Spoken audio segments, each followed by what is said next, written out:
দুর্গা অঙ্গন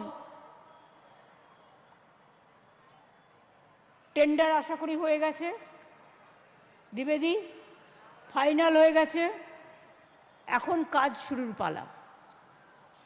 আজকে তাই ভালো দিন ছিল, ভালো দিন দেখে শুভ কাজ শুরু করতে গেলে, মাতৃপূজা করতে গেলে একটু ভালো দিন দেখে নিতে হয়। গতকাল 6 ডিসেম্বর বেলডাঙ্গার ছেতিনিয়া